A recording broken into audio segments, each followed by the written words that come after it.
হলে এই সমাজে, এই রাষ্ট্রে গণতন্ত্রে লাথি দিয়ে, জাতীয়তাবাদে লাথি দিয়ে ইসলামকে প্রতিষ্ঠা করে ইসলামকে সমুন্নত করার তৌফিক। তো সময় শেষ হয়ে যাবে। বুঝানো মাকসাদ, আপনি ইলম নিতে হইলে ইলম সিনা থেকে সিনায় যায়, ইলম নেওয়ার জন্য আপনাকে সামনে আসতে হবে। কথা বুঝেন নাই? এজন্য আমাদের অনেকে ইউটিউব থেকে আজকে ইলম গ্রহণ করে, এই ইলম তাকে তাকওয়ার উপরে উঠাতে পারে না। কারণ আপনি ক্ষুদ্র কিছু জানতে পারেন, কিন্তু পূর্ণাঙ্গ ইলম জানার জন্য আপনি একটা ওস্তাদ নির্ধারণ করতে হবে। কথা বুঝে আসছে? আমার এই সাবজেক্টের উপরে কথা নয়, আমার কথা হলো যে সমস্ত ভাইয়েরা এখনো দোকানপাটে আছেন, যদি ইসলামের মূল্যবোধ আপনাদের কাছে থাকে, যে সমস্ত ভাইয়েরা এখনো বাড়িতে আছেন, আমাদের পাশে নয়নপুর বাজার আছে, ইসলামের সৌন্দর্য রক্ষার্থে আজকের এই মজলিসে আসেন। হতে পারে আজকের এই মজলিস আপনার জীবনকে বদলায় দিবে, হতে পারে আপনার এই আজকের এই মজলিস আপনার নাজাতের জরিয়া বানায় দিবে, আপনার জীবনের মোড় ঘুরায় দিবে। হতে পারে আপনি যেই ভুলের উপরে আছেন, কোন একজন আলোচনার দ্বারা আপনার এই ভুলটা ভাঙ্গি যাবে। এজন্য আমি প্রথম থেকে আপনাদেরকে বলি, আপনাদের উপরে নিকটবর্তী হওয়ার কারণে এটা আপনাদের উপরে আমার আবদার। আমাদের বাকি আরো দুইজন মেহমান আছে, আমার পরের যিনি মেহমান, উনি আসার সাথে সাথে আমি খুব অল্প সময় নেব, উনি খুব কাছাকাছি আসার পরে আমি ইনশাআল্লাহ মাইক ছেড়ে দেব। কারণ আমরা এলাকার মানুষ, আমরা আপনাদেরকে পাবো, আপনারা আমাদেরকে পাবেন। দূরের ওয়ালাদের থেকে আমরা ফায়দা ইস্তেফায়দা আজকে নেব ইনশাআল্লাহ। তো আমি কোরআনুল কারীমের দুই জায়গা থেকে দুইটা আয়াতে কারিমা তেলাওয়াত করেছি। রাসূলের জীবনের অসংখ্য আহাদিসে মুবারাকা থেকে একখানা হাদিসের খুব শুরুর একটা অংশ তেলাওয়াত করেছি।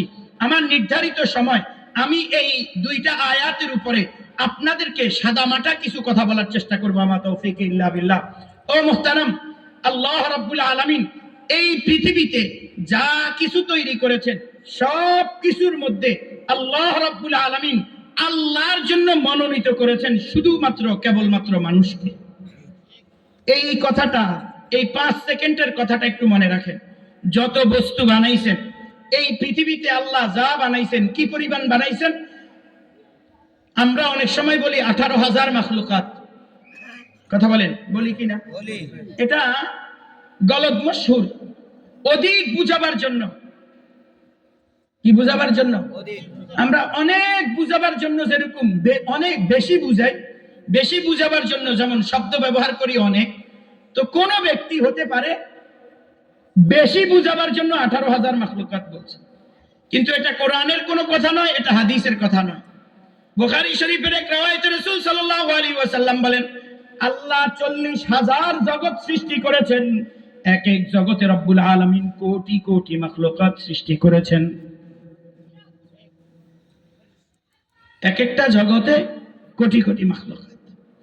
তাহলে এই যে পৃথিবীটা, এই পৃথিবীতে আল্লাহ রাব্বুল আলামিন 2004 সালে ইনকিলাব একটা পত্রিকা ছিল, এই পত্রিকা পানির পোকামাকড় নিয়ে গবেষণার পরে তেনারা বের করেছেন, আমরা পানিতে মাছ সহজে পোকামাকড় গুলো ছোট বড় বসবাস করে, এগুলোর উপরে আমরা অনুমান করেছি, আমরা পানিতেই শুধু প্রায় 4 লক্ষ পোকামাকড় মাছ সহ পেয়েছি।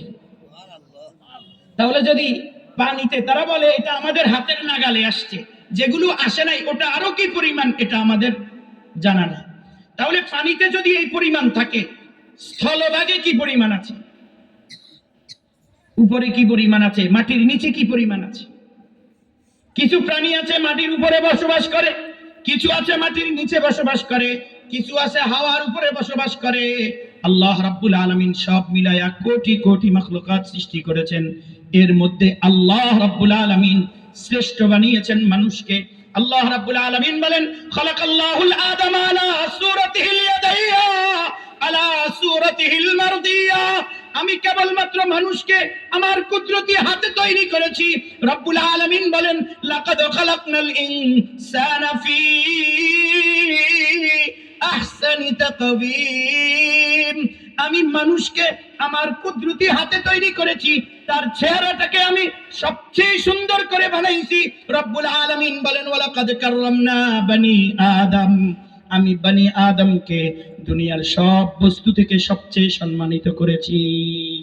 রব্বুল আলামিন এই সব গুণাগুণ আমাদেরকে দিয়েছেন, দিয়া রব্বুল আলামিন আমাদেরকে এই শ্রেষ্ঠত্ব দিয়া রব্বুল আলামিন বলেন আমাদেরকে কেবলমাত্র আল্লাহ রাব্বুল আলামিন এই জমিনে আল্লাহর খলিফা হিসাবে তৈরি করেছেন, আল্লাহর প্রতিনিধি হিসাবে তৈরি করেছেন।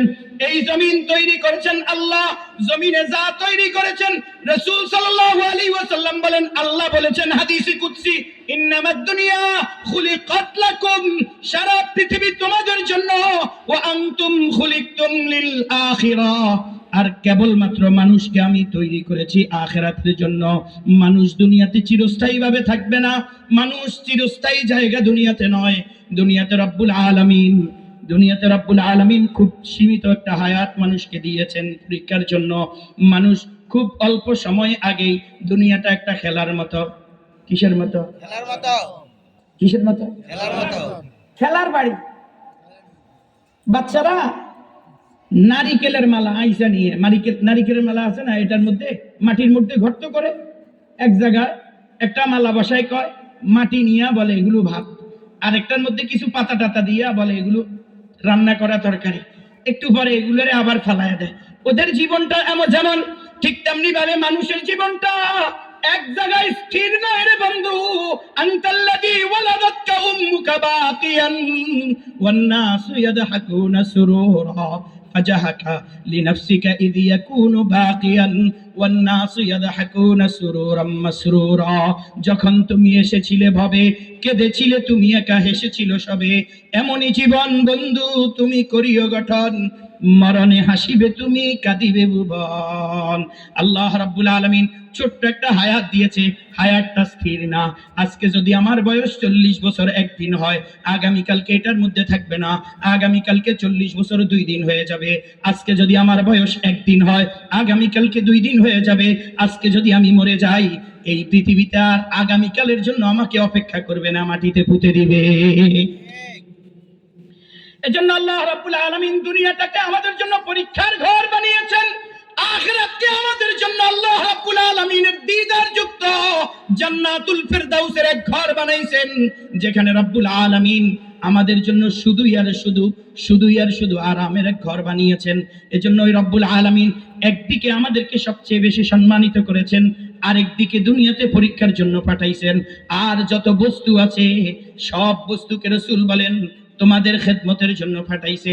এই সব কিছু হাসরের ময়দানে উঠবে, এই সব কিছু কিয়ামতের ময়দানে উঠবে, তবে কাহার জন্য জান্নাতের নির্ধারণ হবে না। আল্লাহ রাব্বুল আলামিন বিচার কার্য শেষ করার পরে সব কিছুকে বলবে সব মাটি হয়ে যাও, কুনতু তুরাবা, সব কিছু মাটি হয়ে যাবে। একমাত্র মানুষের হিসাব নিকাশ হওয়ার পরে মানুষের ঠিকানা হবে 2টা। বলেন কয়টা? 2টা। যাদের হিসাব নিকাশ ভালো, ডান হাতে আমল নামা, ফুলসরাতের ব্রিজ দ্রুত গতিতে পার হয়েছে, যারা আমল নামা ডান হাতে পেয়েছে, যাদেরকে আল্লাহ রাব্বুল আলামিন হিসাব দেওয়ার পরে হিসাবটা ডান হাতে দিয়েছেন, যাদের কর্মপদ্ধতি ভালো, মিজানের পাল্লায়, কিসের পাল্লায়? মিজানের পাল্লায় আমলের পাল্লাটা যার ভারী হয়ে যাবে, কি হয়ে যাবে? জামাত ইসলামের পাল্লা নয়, মিজানের পাল্লা। বুঝেন কোন পাল্লা? এই পাল্লাটা ভোট বেশি হইলে ভারী হয়, মিজানের পাল্লা নেকি বেশি হইলে ভারী হবে না। কারণ কি, হাসরের ময়দানে, কিয়ামতের ময়দানে আমল গণনা করা হবে না বন্ধু, আমল ওজন দেয়া হবে। বহুত নেক আমল করেছে, দান সাদাকা বহুত করেছে, নামাজ রোজা বহুত করেছে, কিন্তু গণতন্ত্রের সাথে জড়িত ছিল। এই নামাজ রোজা গণতন্ত্রের কারণে কোনো কাজে আসবে না। দুনিয়ার পাল্লা যত বেশি হয় তত ভারী হয়, আর মিজানের পাল্লা যত বেশি হবে তত ভারী হবে না। আমলটা যত নিষ্ঠার সাথে হবে, শিরিক মুক্ত হবে, কুফর মুক্ত হবে, নেফাক মুক্ত হবে, ওই আমল নামা যদি আমল কম হয় ওটা ভারী হবে। রাসূল সাল্লাল্লাহু আলাইহি ওয়াসাল্লাম বলেন, আখলিস দীনাক আই ঈমানাক, ও আমার বান্দা, ও আমার উম্মতেরা, তোমরা তোমাদের ঈমানকে স্বচ্ছ করো। কি করো? গির্জায় যাওয়া থেকে, 31st নাইট থেকে 14ই ফেব্রুয়ারি থেকে তোমার ঈমানটাকে পবিত্র করো, অবৈধ সম্পর্ক থেকে নিজের ঈমানটাকে পবিত্র করো, নামাজটাকে সুন্দর করো, আমলকে সুন্দর করো, আখলাককে সুন্দর করো, মুআমালাত ঠিক করো, মুআশারাত ঠিক করো, তবে তোমার অল্প আমলই তোমার জন্য নাজাত বয়ে আনবে। তাহলে বলে মিজানের পাল্লায় আমল বেশি হওয়া লাগবে না আমল স্বচ্ছ হওয়া লাগবে? আওয়াজ চাই।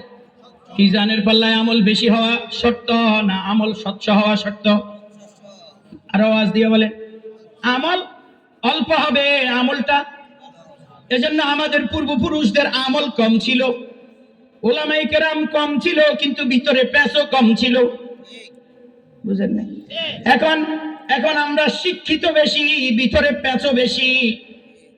শিক্ষিত বেশি, পেঁচো বেশি। বলে এখন ইলম আছে আমল নাই। কি আছে?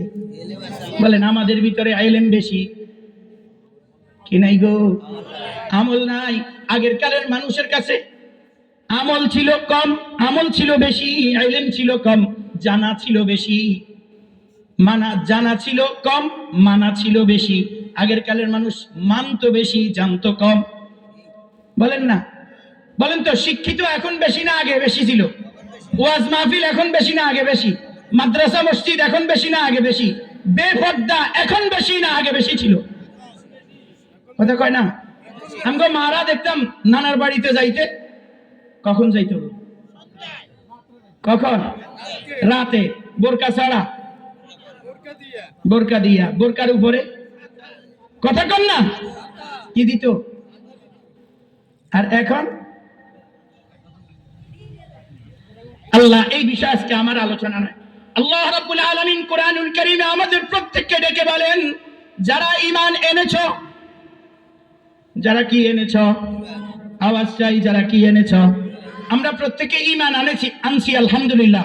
বলেন কি আনছি? আমরা প্রত্যেকেই মুসলিম। আল্লাহ আমাদেরকে ডেকে বলেন, ইয়া আইয়ুহাল্লাযীনা আমানু দুখুলু ফিস সিলমি কাফা।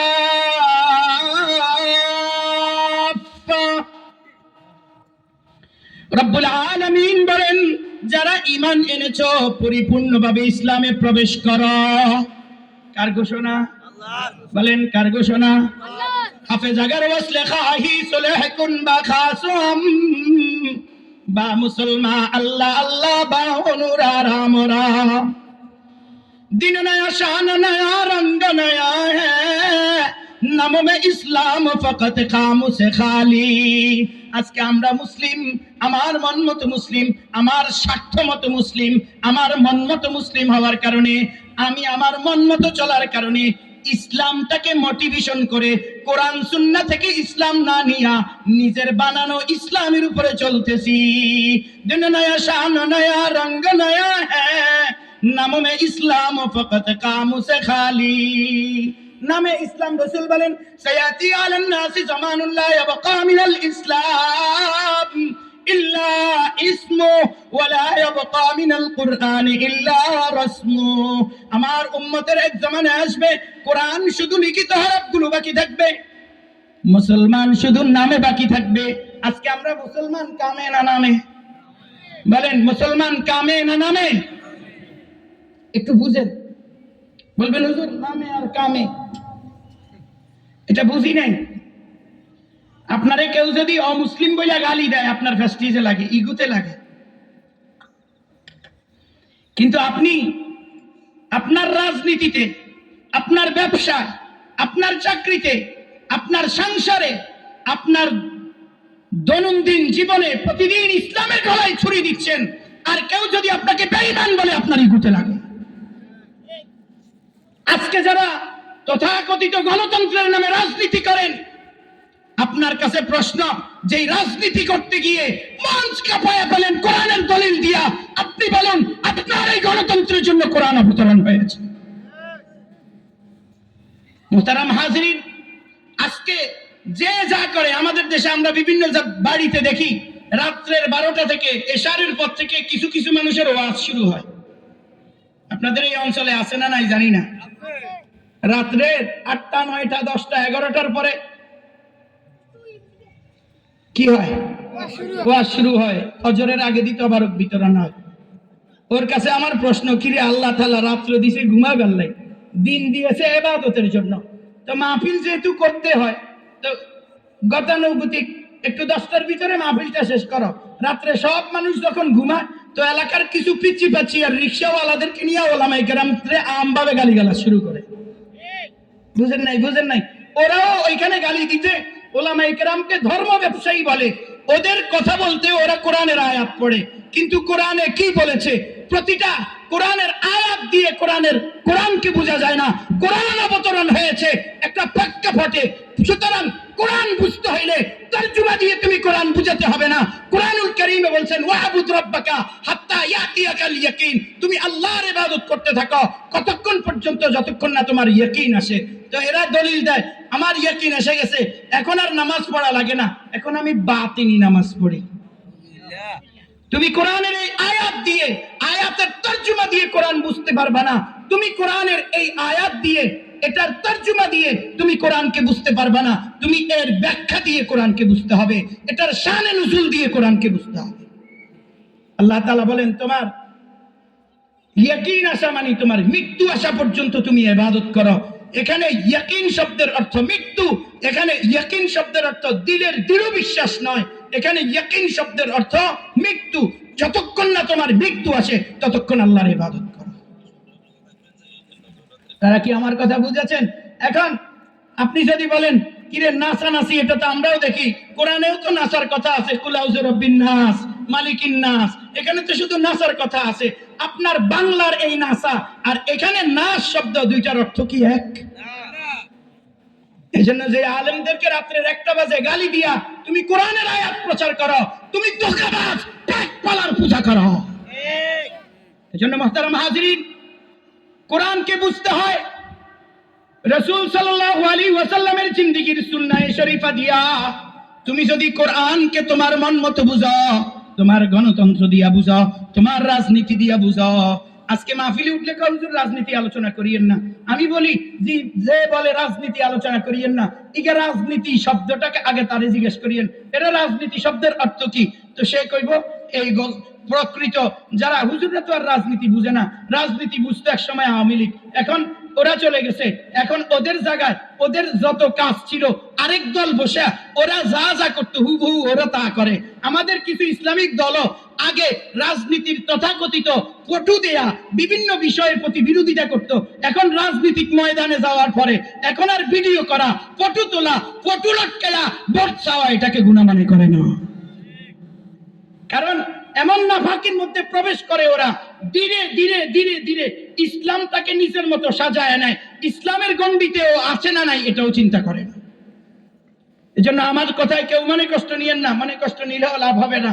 আর বেশি তো বেশি খেপে গেলে বলবেন, হয়তো হাদির মতো গুলি করে দিবেন, এই গুলিকে আমরা ভয় করে কখনো কথা বলি না।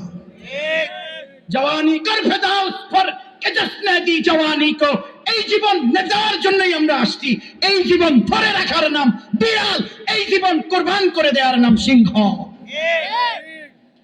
মুহতারাম হাজিরিন, রব্বুল আলামিন বলেন আমাকে খলিফা হিসেবে প্রেরণ করেছেন, দ্বীন প্রতিষ্ঠার জন্য আমাকে প্রেরণ করেছেন। রব্বুল আলামিন বলেন দ্বীনের আংশিক মানো, আংশিক ছেড়ে দেয়া এটার নাম মুসলমানই নয়। এজন্য রব্বুল আলামিন বলেন, আল্লাহ তাআলা বলেন ইয়া আইয়ুহাল্লাযীনা আমানু দুখুলু ফিস সিলমি কাফা। এই আয়াতটা অবতরণে একটু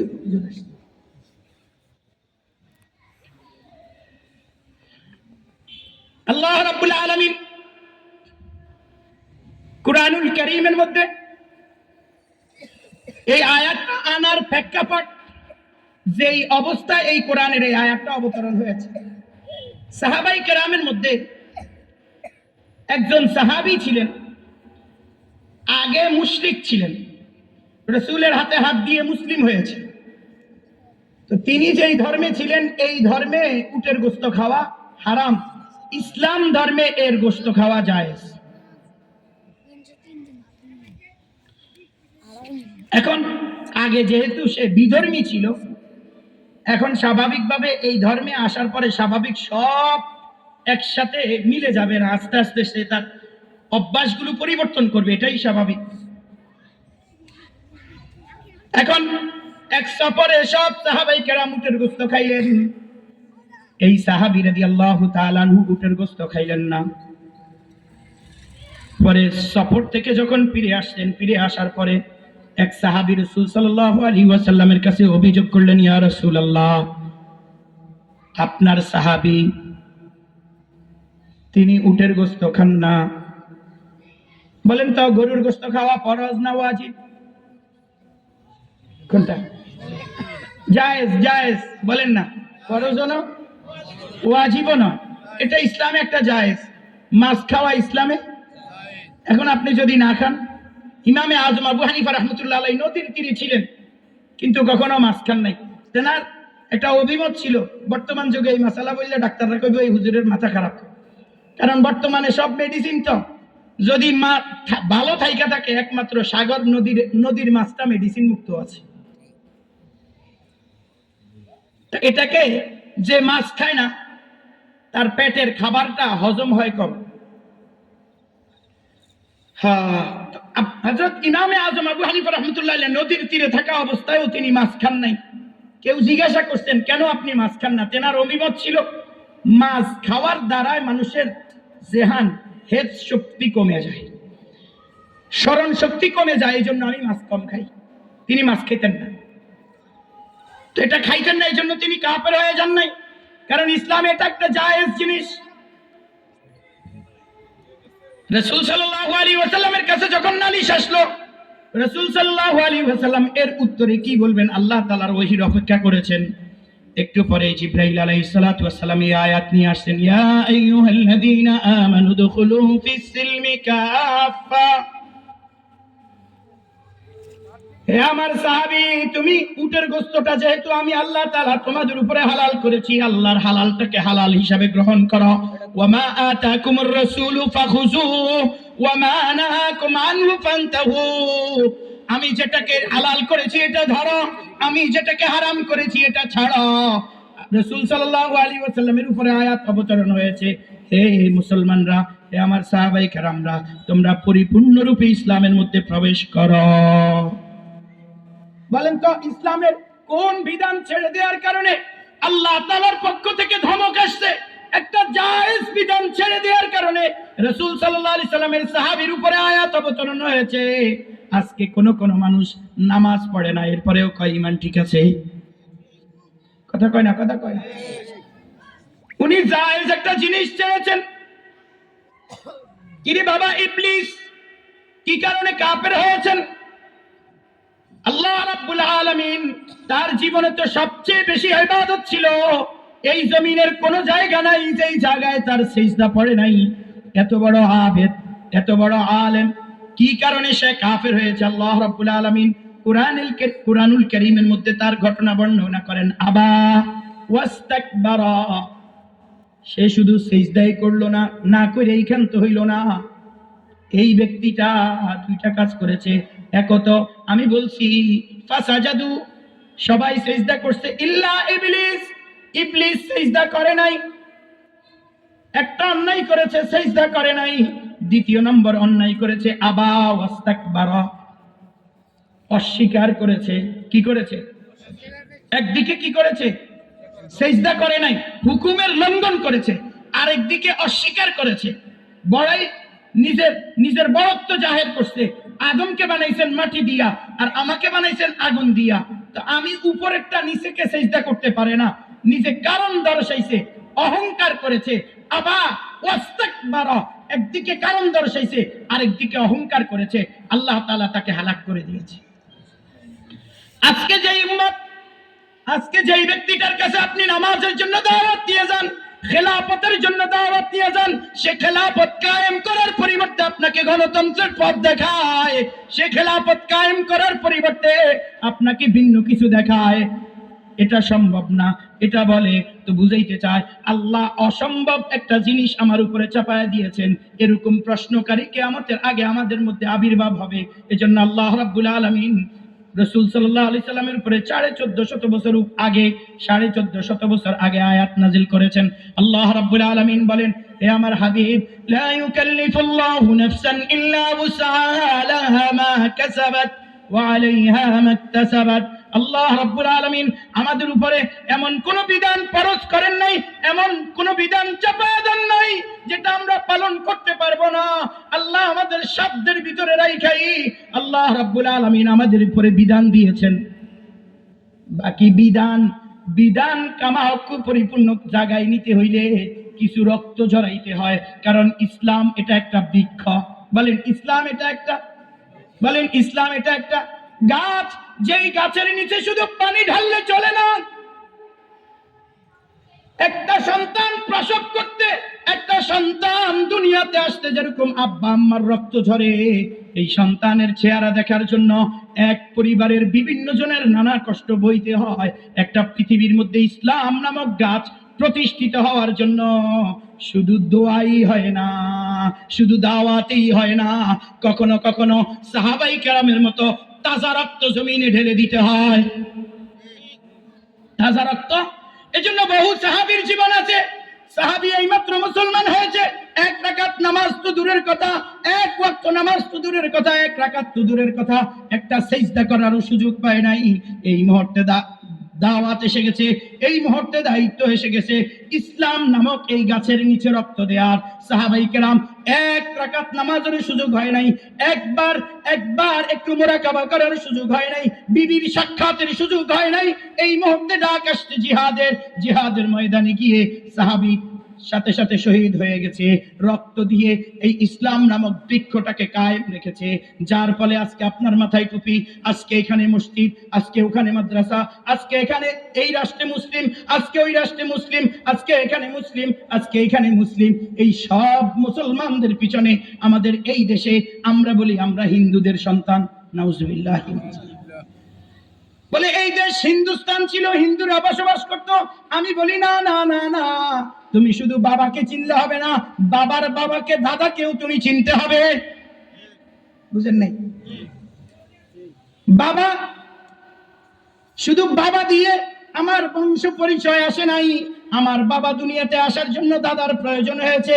এই পৃথিবীর মধ্যে রাসূল সাল্লাল্লাহু আলাইহি ওয়াসাল্লামের জামাত, রাসূল সাল্লাল্লাহু আলাইহি ওয়াসাল্লামের জামাত রংপুর হয়ে, সেই নীলপামার হয়ে, আল্লাহ রাব্বুল আলামিন সেই চট্টগ্রামের বন্দর এলাকা হইয়া, চাঁদপুর হইয়া আমাদের এই দেশে সাহাবাই কেরামের জামাত আসছিল দাওয়াতের জন্য। এখনো আইসা সেই লালমনিরহাটে সাহাবাই কেরামের সময় মসজিদ তৈরি করে গেছেন। তারা এক ওয়াক্ত নামাজ এখানে পড়েছেন, আসরের নামাজ ওখানে পড়েছেন, ওখানেই তাদের নিশানা ছিল, ওখানে তারা মসজিদ তৈরি করে গেছেন। যেই মসজিদ এখনো আছে, যেই মসজিদের বয়স প্রায় 1400 বছর। মুহতারাম হাজিরিন, আমরা কোন হিন্দুদের থেকে ইসলাম পাই নাই। আমাদের পূর্বপুরুষ হিন্দু ছিল না। আমাদের পূর্বপুরুষদের পরে এই দেশ হিন্দুরা শাসন করেছে। শাসনের পরে আমাদের এই দেশকে ব্রিটিশ বেনিয়ারা শাসন করেছে। এরপরে শাহ ওলিউল্লাহ মুহাদ্দিস দেহলভী রাহমাতুল্লাহ আলাইহি ব্রিটিশ খেতাও আন্দোলনে, কাসেম নানুতুবি রাহমাতুল্লাহ আলাইহি, আনোয়ার শাহ কাশ্মীরি রাহমাতুল্লাহ আলাইহি, এনাদের প্রত্যেকেরই রক্ত ঝরা, ঘাম ঝরা, রক্ত ঝরা ফসলের বিনিময় আবার এই দেশ ইসলামী ছায়াতলে আসছে। দুর্ভাগ্যবশত আমরা এটাকে ধরে রাখতে পারি নাই। আমাদের এই নাস্তিক রাজাগুলো, আমাদের এই মুরতাদ রাজাগুলো, যারা আমাদেরকে গণতন্ত্রের সবক খাওয়াইতেছে, ওরা গণতন্ত্রের সবক খাওয়ায়া আমাদের সেই খেলাফা আজকে 200 বছর আমাদের হাতছাড়া হয়ে গেছে। ইতিহাস যদি ভুলে যান, আপনি বলবেন শুধু নামাজ, রোজা, হজ, যাকাতের নাম ইসলাম নয়। ইসলামের 77 থেকে 79টা শাখা আছে। এই শাখাগুলোর মধ্যে গুরুত্বপূর্ণ কিছু শাখা আছে, যেই শাখাগুলো যদি আপনার জীবনে না থাকে, ওই শাখা না থাকলে আপনার নামাজ থাকবে না, আপনার রোজা থাকবে না, আপনার হজ থাকবে না, আপনার যাকাত থাকবে না, আপনার মাদ্রাসা থাকবে না। ইমাম বুখারী রাহমাতুল্লাহ আলাইহি যেখানে বসে একসাথে 14,000 30,000 ছাত্রকে বুখারী শরীফ পড়াইছেন, সেই জায়গা আজকে ইমাম বুখারীর ওই জায়গায় ইসলামের ছায়া তলে নাই। আপনি প্রশ্ন করতে পারেন কেন নাই? আমাদের এই দেশে দারুল মারিফ মাদ্রাসা আছে, খিলপাড়া মাদ্রাসা আছে, লটপটিয়া মাদ্রাসা আছে, বড় বড় অনেকগুলো মাদ্রাসা আছে। খোদার কসম, যদি পরিপূর্ণ ইসলাম এখানে কায়েম না হয় তো এই মাদ্রাসা মসজিদ গুলো থাকবে না। আজকে হিন্দুস্তানের মধ্যে প্রতিদিন মসজিদ গুড়ায় দেওয়া হচ্ছে, প্রতিদিন নারীদের উপরে নির্যাতন করা হচ্ছে, ফিলিস্তিনের মধ্যে মুসলমানদেরকে গণহারে জবাই করা হচ্ছে, গণহারে ধর্ষণ করা হচ্ছে, বাবার সামনে বাবাকে বেঁধে রেখে বাবার সামনে মেয়েকে ধর্ষণ করা হচ্ছে। তাদের কিছুই করার নাই। কেন নাই? কারণ আল্লাহ রাব্বুল আলামিন রাসূল সাল্লাল্লাহু আলাইহি ওয়াসাল্লামকে মদিনা মুনাওয়ারায় পাঠাইছেন। মদিনা মুনাওয়ারায় পাঠায়া রাসূল সাল্লাল্লাহু আলাইহি ওয়াসাল্লামকে দীর্ঘদিন পর্যন্ত এদেরকে দাওয়াত দিয়েছে। রাসূলের দাওয়াতের পদ্ধতির মধ্যে কোনো কমি ছিল না? ছিল? কথা বলেন, কত বছর দাওয়াত দিয়েছেন? 13 বছর। বলেন কয় বছর? কে? আন্নাগো মসজিদের ইমাম সাহেব, দারুল মারিফের বড় হুজুর, আমার মতো অযোগ্য আলেম কে দিয়েছেন? আল্লাহ তার মনোনীত সর্বশ্রেষ্ঠ রাসূল মুহাম্মদুর রাসূলুল্লাহ সাল্লাল্লাহু আলাইহি সাল্লামকে একদিন নয়, জিন্দেগি যদি রাসূল সাল্লাল্লাহু আলাইহি সাল্লামের জীবনের যদি হিসাব করেন, মাত্র 23টি বছর জীবন রাসূলের। আগের 40 বছর তো হিসাবে নাই, তখন তিনি নবী নয়। কি নয়? বলেন, একটু কথা বলেন। আগের কত বছর নবী নয়? কত বছর? 40 বছর। তাহলে পরের কত বছর? 23 বছর। 23 বছরের মধ্যে রাসূল সাল্লাল্লাহু আলাইহি ওয়াসাল্লাম একটানা 13 বছর দাওয়াতের কাজ করেছেন। কোথায় থেকে? সবচেয়ে সারা পৃথিবীর সর্বশ্রেষ্ঠ মসজিদ মসজিদে হারামে, খানায়ে কাবার পাশে বসে, খানায়ে কাবার পাশে থেকে রাসূল সাল্লাল্লাহু আলাইহি ওয়াসাল্লাম দাওয়াতের ত্রুটি ছিল না। লাইলা ওয়া নাহারা, শুধু দিনে দাওয়াত দেয় নাই, রাত্রেও দিয়েছেন। শুধু রাসূল সাল্লাল্লাহু আলাইহি ওয়াসাল্লামের কাছে যারা আসছে তাদেরকেই দেন নাই, বড় বড় লিডারদেরকেও দাওয়াত দিতে ছাড়েন নাই। একবার গেছেন, দুইবার গেছেন, তিনবার গেছেন, এক একজনের কাছে শত শতবার গেছেন, অগণিত বার গেছেন। রাসূল সাল্লাল্লাহু আলাইহি ওয়াসাল্লামকে দাওয়াত, রাসূলের দাওয়াত তো গ্রহণ করা দূরের কথা, রাসূল সাল্লাল্লাহু আলাইহি ওয়াসাল্লামের বিরুদ্ধে নানা ষড়যন্ত্রগুলো করেছেন। করতে করতে করতে করতে করতে করতে এক পর্যায়ে রাসূল সাল্লাল্লাহু আলাইহি ওয়াসাল্লামকে হত্যার প্ল্যান নিয়েছেন। কি করে ফেলবেন? কথা বলেন, কথা বলেন। রাসূল সাল্লাল্লাহু আলাইহি সাল্লামকে ঘুমন্ত অবস্থায় ঘরের চতুর্পাশে আবদ্ধ করেছেন। আবদ্ধ করে রাসূল সাল্লাল্লাহু আলাইহি ওয়াসাল্লামকে ঘরের ভিতরেই রাসূল সাল্লাল্লাহু আলাইহি ওয়াসাল্লামকে জবাই করে দিবেন, এই প্ল্যানে ঘরের চতুর্পাশ ব্যারিকেড দিয়া ঘরে ঢুকছেন। আল্লাহ তাআলা রাসূল সাল্লাল্লাহু আলাইহি সাল্লামকে জানাইলেন, ওরা মারতে আসছে, আপনি উঠেন, এক মুষ্টি মাটি নেন, মা রামাইতা ইয রামাইতা ওয়ালাকিন্নাল্লাহ রামা। আপনি উঠেন, উঠেন, উঠেন, মাটি নেন, এক মুষ্টি বালি নেন, এক মুষ্টি বালি নেন, এটাকে ছুঁড়েন। আল্লাহ রাব্বুল আলামিন এর হাবিব এটাকে ছুঁড়ছে, চতুর্পাশে সবগুলোর চোখে চোখে এই বালি পৌঁছায়া দেওয়ার পরে তাদের সামনে দিয়া তাদের ওই রাসূল সাল্লাল্লাহু আলাইহি সাল্লামের ছিটের মধ্যে রাসূলের কম্বল গায়ে দেয়া আলী রাদিয়াল্লাহু তাআলা আনহুকে শোয়াইছেন। শোয়াইয়া রাসূল সাল্লাল্লাহু আলাইহি ওয়াসাল্লাম বের হয়ে গেছেন। বের হইয়া রাসূল সাল্লাল্লাহু আলাইহি ওয়াসাল্লাম আবু বকরকে হাতে নিয়া সফর শুরু করলেন। লম্বা ঘটনা। সফর শুরু করে এক গর্তের ভিতরে গিয়া পালাইছেন। ওরা মূর্খ ছিল ঠিক আছে, কিন্তু ওদের সময়ে জাগতিক শিক্ষা ওদের ছিল, যার ফলে উটের পা দেখে এটা কোন গোত্রের ওট, এটা মাদি ওট না পুরুষ ওট, এটা কি পুরুষ ওট না মহিলা ওট, এটা কি হামেলা ওট না গায়রে হামেলা ওট, এর পেটের মধ্যে বাচ্চা আছে না নেই এটাও বুঝতেন শুধু পায়ের দাগ দেখে। এই পরিমাণ ইলম, জাগতিক ইলম ওদের মধ্যে ছিল। রাসূল সাল্লাল্লাহু আলাইহি সাল্লামকে গর্তের মধ্যে ঢুকছে, দেখতেছে রাসূলের পা এতটুকু পর্যন্ত দেখা যায়, এরপরে আর নাই। সবাই শিওর হয়ে গেছেন এই গর্তে আছে। আল্লাহ রাব্বুল আলামিন ওই গর্তে রাইখা তারা পা মোবারকের দিকে তাকাইলে রাসূলকে দেখে, কিন্তু আল্লাহ রাব্বুল আলামিন ওখানে রাইখা রাসূলকে হেফাজত করছেন। এখান থেকে রাসূল সাল্লাল্লাহু আলাইহি সাল্লামকে আল্লাহ আদেশ দিলেন ইয়াসরাবে চলে যাওয়ার জন্য। রাসূল সাল্লাল্লাহু আলাইহি ওয়াসাল্লাম ইয়াসরাব মানে মদিনার দিকে, মদিনা অভিমুখ রওনা করলেন। রাসূল সাল্লাল্লাহু আলাইহি সাল্লামকে যারা ধরে দিতে পারবে তাদের জন্য 100 উটের চুক্তি করেছে, যে ধরে দিবে তাকে 100 উট দেয়া হবে। রাসূল সাল্লাল্লাহু আলাইহি সাল্লামকে আল্লাহ রাব্বুল আলামিন কুদরতি ভাবে হেফাজত করে মদিনায় পৌঁছায়া দিলেন। রাসূল সাল্লাল্লাহু আলাইহি ওয়াসাল্লাম মক্কার দাওয়াতের পদ্ধতি আর মদিনার দাওয়াতের পদ্ধতিগত একই ছিল, কিন্তু কাজের মধ্যে আল্লাহর হুকুমে কিছু ভিন্ন জিনিস যোগ করলেন।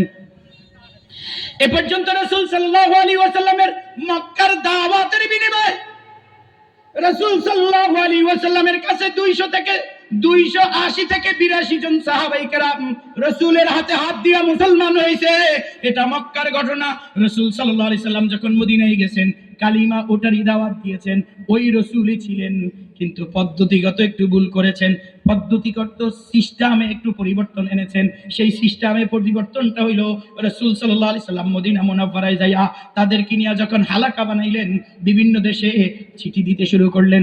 এই জালেমরা এখানে ক্ষান্ত নয়, এই নাস্তিকরা এখানে ক্ষান্ত রয় নাই, এই কাফেররা এখানে ক্ষান্ত রয় নাই, এখান থেকে জমাতবদ্ধ হইয়া ওখানে দাওয়াত পৌঁছাইছে, একে যেন বের করে দেয়া হয়, না হলে এদের সাথে যুদ্ধ করবে। এরা দ্বিধাদ্বন্দ্বে পড়ে গেছে।